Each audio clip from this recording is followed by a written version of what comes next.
শ্রাবণ মাসের প্রথম সোমবার বাবা ভোলানাথের আরাধনা করতে চলে গেছিলাম বাড়ির সামনে এই মন্দিরটাতে। নমস্কার, আমি মন্দিতা। আমার নতুন এক ব্লগে সবাইকে স্বাগত।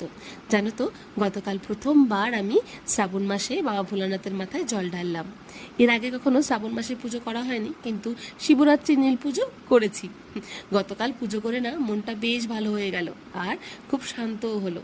আমার পরের সোমবারগুলো বাবার আরাধনা করার খুব ইচ্ছে রইল, বাকিটা বাবার ইচ্ছে। যাই হোক, এবার আসি মন্দিরটার কথায়। জানো তো, এই মন্দিরটা আগে পোড়ো বাড়ির মধ্যে ছিল।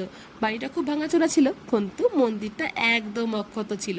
আমরা পাড়ার লোকেরা এই মন্দিরে ঢুকতে পারতাম না ভয়ে। দূর থেকে সন্ধ্যাবেলায় কয়েকজন ওই গেটের সামনেই ধূপবাতি দিতাম। যাই হোক, এখন ওই পোড়ো বাড়ি ভেঙে নতুন বাড়ি হয়েছে। এখন আমরা পাড়ার সবাই এখানেই পুজো করি। আমার তো সোমবারের পুজো হয়ে গেল। তোমরা কারা কারা গতকাল বাবার আরাধনা করেছো অবশ্যই কমেন্ট বক্সে জানিও।